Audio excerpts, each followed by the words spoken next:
Bonsoir à tous. Merci d'être au rendez-vous de l'information. Nous sommes le 27 octobre. Voici les titres de votre journal. Les femmes peuvent de nouveau se rendre au CHU de Treichville pour leurs soins en gynécologie obstétrique. 4 ans après l'interruption des prestations, le centre de gynécologie est fonctionnel. Il a été entièrement réhabilité à plus de 3 milliards de francs CFA. Patrick Hachi, le chef du gouvernement, a donné le top départ de son utilisation aujourd'hui. Annoncée en grande pompe il y a 8 ans, la gare internationale d'Adjamé n'est toujours pas sortie de terre. Vous le verrez dans ce journal. Ce sont les bouviers et les ferrailleurs qui occupent l'espace de 22 hectares devant accueillir cette gare futuriste. Du côté des transporteurs, c'est la désillusion, mais aussi la colère. Et puis ce retour de l'armée au pouvoir au Soudan. Les militaires ont fait un coup d'État lundi. Plusieurs civils ont été arrêtés. Des manifestants soudanais sont dans la rue pour dire non au pouvoir militaire. La communauté internationale dénonce le coup d'État. Les femmes seront mieux prises en charge au CHU de Treichville pendant la période de grossesse, de l'accouchement, mais aussi en dehors de cette période. Le centre de gynéco-obstétrique de CHU fonctionne à nouveau. La réhabilitation a coûté plus de 3 milliards de francs CFA. Ce centre a été inauguré aujourd'hui par le chef du gouvernement. Le reportage de Salif Yalekwe et d'Éric Kimou. Le Premier ministre Patrick Hachi a inauguré ce mercredi le service de gynéco-obstétrique du centre hospitalier universitaire de Treichville, réhabilité 4 ans après l'interruption de ses prestations due à la vétusté des installations. Cette inauguration s'inscrit dans un programme de réhabilitation des équipements et infrastructures sanitaires pour le bien-être des populations et plus particulièrement pour la santé du couple mère-enfant.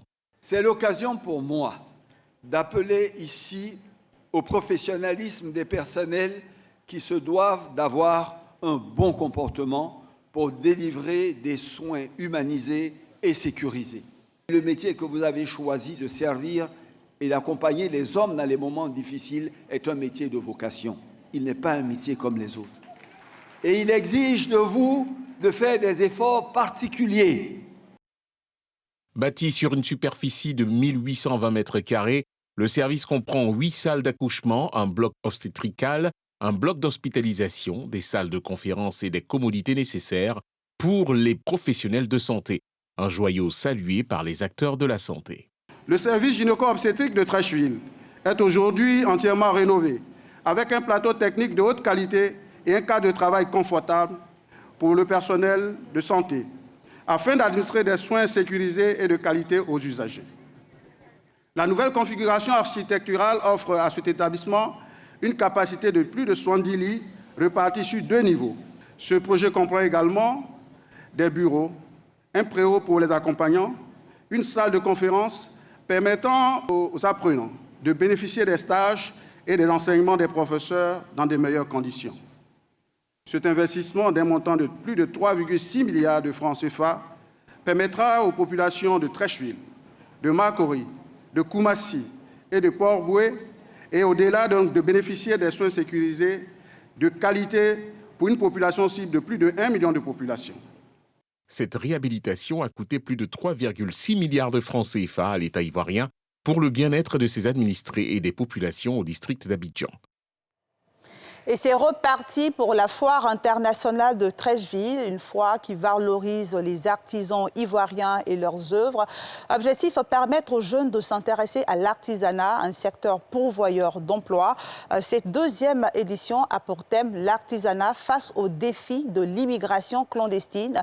La ville de Korogo sera à l'honneur de ce rendez-vous d'échange industriel qui se tiendra du 22 décembre 2021 au 2 janvier 2022. Brice Yanwa et Eric Kimou ont assisté pour vous à la cérémonie de lancement ce mercredi à la mairie de Treichville.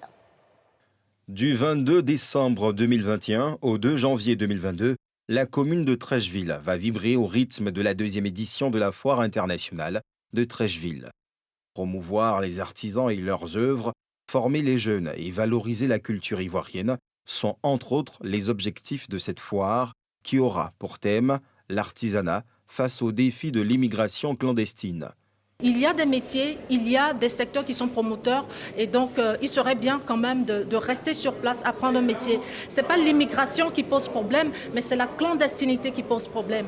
Ça permettra bien sûr à nos artisans locaux ivoiriens de pouvoir vendre leurs œuvres d'art et de pouvoir se faire un marché au plan national, au plan régional, au plan local et bien sûr au plan international, puisque cette activité-là regroupe à une dimension internationale.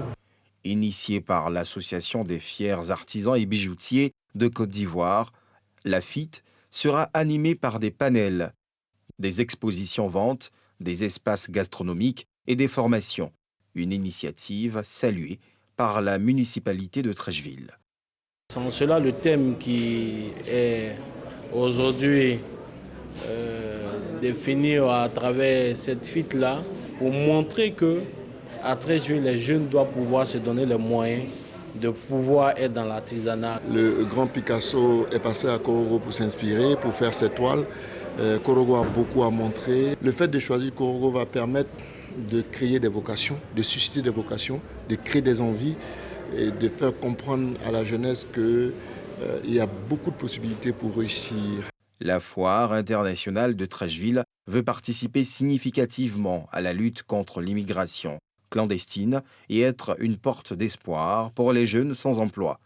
Korogo, ville située dans le nord de la Côte d'Ivoire, est à l'honneur pour cette deuxième édition. Le projet de construction de la gare internationale d'Adjamé a-t-il été jeté aux oubliettes?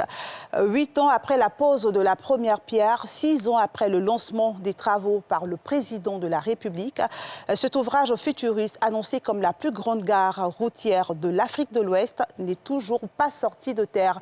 Les bouviers et les ferraillers se sont installés sur l'espace de 22 hectares devant accueillir cette gare. Du côté des transporteurs, c'est la désillusion, mais aussi la colère. Que devient le projet de la gare internationale d'Adjamé? Les réponses dans ce reportage de Tiemé Dangé et de Fulgence Kissiedo. Entrée nord de la commune d'Adjamé, des véhicules de transport coincés luttent pour se tirer de l'étau des embouteillages. La solution à leur calvaire, le futuriste projet de gare interurbaine d'Abidjan-Adjamé. L'exploitation des véhicules à destination d'Abidjan et au départ d'Abidjan est très élevée. Face à cet état de fait, la question de la construction d'infrastructures, notamment des gares routières, je peux dire internationales, s'est imposée. Et l'État, par le biais du ministère des Transports, a entrepris de tout mettre en œuvre pour que l'espace qui avait été dédié soit donc entièrement libéré. Sa libération n'a pas été facile, mais le ministère des Transports est arrivé, bon an, mal an, à faire libérer le site. Un ouvrage toujours attendu 8 ans après la pose de la première pierre. Déguerpis, ces anciens occupants des lieux squattent désormais les ailes de l'ancienne casse. Là encore, ils sont menacés de déguerpissement. On était en haut là-bas, ils ont cassé nos coins sous prétexte qu'ils vont faire une gare internationale. Je n'ai plus de magasin, bon, je suis dans la rue. On nous dit qu'à la longue, on doit quitter ici. Donc on ne sait pas comment on va faire. On ne sait pas si on quitte ici aussi, on ne sait pas où on partit. Sur les ruines des commerces des ferrailleurs, les marchands de bétail ont élu domicile, avec leurs moutons, bœufs, chevaux et autres animaux, en lieu et place de cars et mini-cars de transport. C'est la mairie qui nous a donné ce site. Nous avons dit que c'est un site provisoire. On est au courant de gare internationale, métro, tout. Mais quand on dit provisoire, c'est-à-dire du jour au lendemain, on peut partir. Voilà. Donc on a déjà à notre tête qu'on doit partir un jour. Qu'est-ce qu'ils ont prévu pour nous? On est dans les mains des autorités. Là d'attendre de voir l'ouvrage sortir de terre, des transporteurs crient à la désillusion. C'est un rêve qu'on nous a vendu. L'endroit qui a été déguerpi, Manu Militari, est redevenu un endroit où les bœufs et les moutons siègent actuellement. Quand nous posons le problème au ministre des Transports, maître d'ouvrage, il nous rapporte simplement que non, bientôt vous allez voir les pylônes sortir des terres. On a tellement attendu ça que nous pensons que ce ne sont plus que des incantations. Le Haut Conseil du patronat des entreprises du secteur n'entend pas les choses de cette oreille. Se faisant l'avocat de la tutelle, son secrétaire général relativise.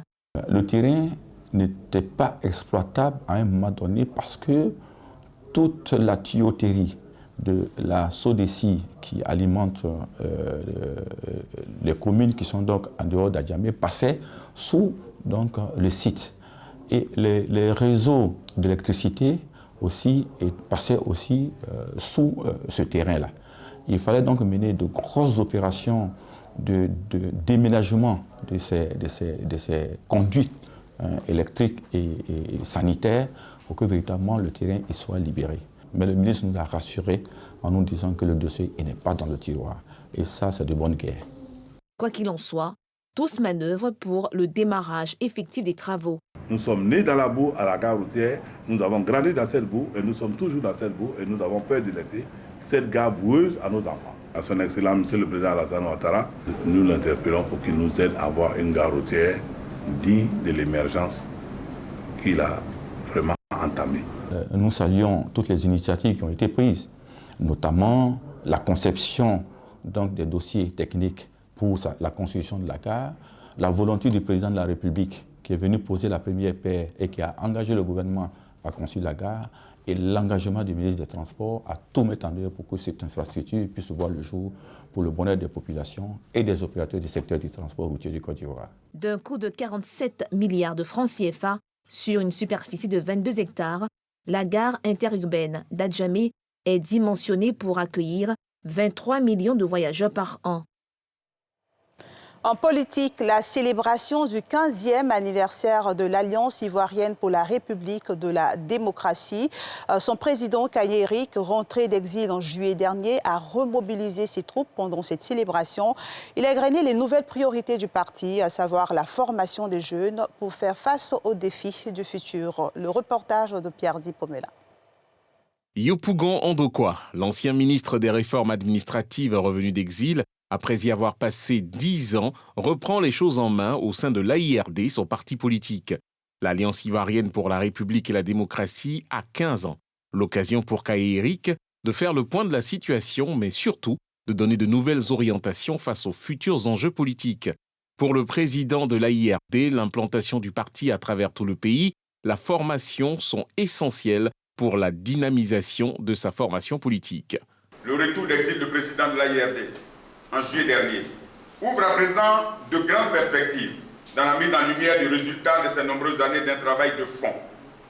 Cap à présent sur la formation de nos militants et militantes, certes, mais également sur la formation de tous ceux qui s'intéressent à la gestion de la chose publique. C'est par la formation que nous pourrons relever le pays. C'est par la formation que nous pourrons inclure les valeurs dans le comportement quotidien des uns et des autres, dans l'union avec ceux avec lesquels nous avons en partage une vision commune. Nous avons été parmi les premiers partis politiques, sinon le premier à avoir mis en place le système des inscriptions en ligne, le système des adhésions en ligne à un parti politique. Ce qui a mobilisé des milliers de militantes et de militants qui n'attendent que les mots d'ordre ou d'être responsabilisés à présent. Au cours des échanges avec les journalistes, le président de l'AIRD a indiqué que sa formation politique s'inscrit dans une dynamique du bon ton et reste équidistant des extrêmes. Il entend aussi soumettre son projet de société le 6 novembre prochain à l'occasion d'une conférence publique sur le thème du multipartisme à la démocratie, enjeu de souveraineté de développement. L'Assemblée générale de l'Association internationale des conseils économiques et sociaux et institutions similaires s'est tenue en terre ivoirienne ce mercredi. À l'issue de cette Assemblée générale, le grec Zirafis Apostolos a été porté à la tête du secrétariat général de la fêtière. Le mandat de la Côte d'Ivoire prend fin cette année. Les explications de Pierre Dipomela et de Tanguy Conan. Le président Aka Olé est au terme du mandat de la Côte d'Ivoire à la tête d'AIC6, Association internationale des conseils économiques et sociaux et institutions similaires. La Russie prend la main dans le cadre de la rotation entre pays membres. Au bord de la lagune Ébrié s'est tenue l'Assemblée générale de la fêtière en présentiel et en visioconférence pour désigner le secrétaire général. À l'issue des travaux, c'est le grec Zirafis Apostolos qui succède à l'espagnol Francisco González de Lela. La passation des charges s'est aussitôt faite. Le président sortant de l'AIC6 situe le contexte de cette rencontre. Cette rencontre décisionnelle, comme vous le savez, marque un tournant dans la marche de notre association. En effet, nous sommes au terme de la mandature 2019-2021 exercée par le Conseil économique, social et environnemental de Côte d'Ivoire. Cette Assemblée générale entérinera la désignation de la Chambre civique de la Fédération de Russie par la région eurasienne, conformément au principe de rotation régionale, à l'effet d'assurer la présidence de notre fêtière pour la mandature 2021-2023. Avec cette nouvelle mandature, s'ouvre également le renouvellement de nos organes, notamment le conseil d'administration. L'élection du nouveau secrétaire général, ça vient d'être fait par le conseil d'administration, et la nomination de nouveaux secrétaires généraux, vice-secrétaires généraux. Chers présidentes, chers présidents, mesdames et messieurs, les différents rapports qui seront faits par le secrétaire général nous donneront un aperçu du travail accompli grâce à l'investissement conséquent de toutes et de tous. L'AIC6, l'Association internationale des conseils économiques et sociaux et institutions similaires, est née en 1999 en Belgique. L'association a pour objet de favoriser et de promouvoir le dialogue et les échanges entre ses membres et de façon plus large d'encourager le dialogue entre partenaires économiques et sociaux dans le monde. Parlons de sport à présent avec la colère de 6 candidats à la présidence de la Fédération ivoirienne de taekwondo. Vous le savez, la Fédération renouvelle ses instances dans 3 jours dans un contexte conflictuel. 6 candidats, dont Maître Alain Zounon, Maître Patrice Remarque, ont formé une coalition. Ils ont dénoncé face à la presse plusieurs irrégularités. Ils ont également fait des propositions pour des élections apaisées et transparentes, nous dit Jean-Michel Quadio. À 3 jours de l'élection du président de la Fédération ivoirienne de taekwondo, ce sont au total 6 candidats, notamment Maître Alain Zounon, Maître Patrice Remarque, Maître Apollos Leloup, Maître Batili Taïrou, Maître Soumanron Ibrahima, Maître Amadou Keïta, qui ont décidé de former une coalition pour dénoncer, selon eux, de multiples irrégularités dans le processus électoral. Pour eux, les conditions ne sont pas réunies pour aller à des élections apaisées et transparentes. Les conditions ne sont pas réunies pour aller à des élections libres, transparentes, crédibles et justes.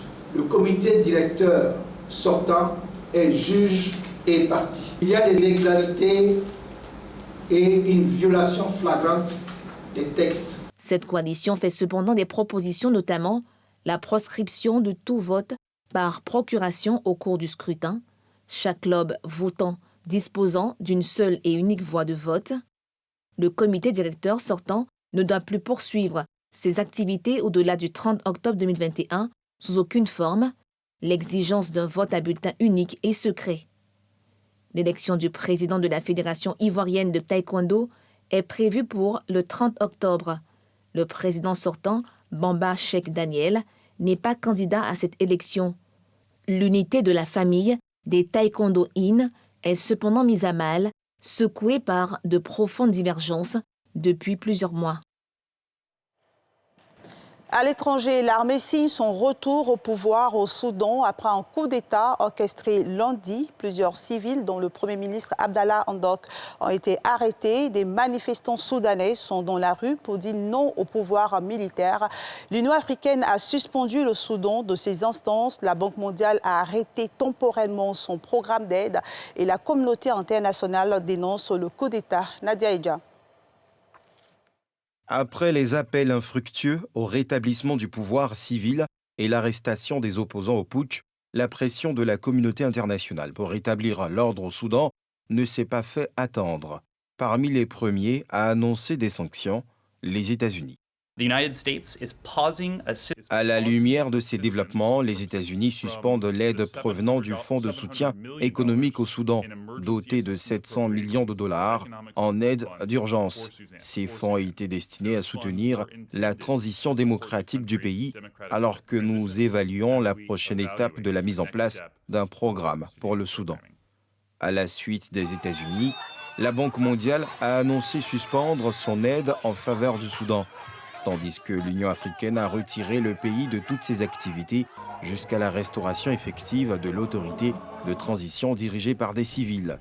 Si ces organisations ont tranché sur les sanctions à prendre contre ce pays d'Afrique de l'Est, au Conseil de sécurité de l'ONU en peine à s'accorder.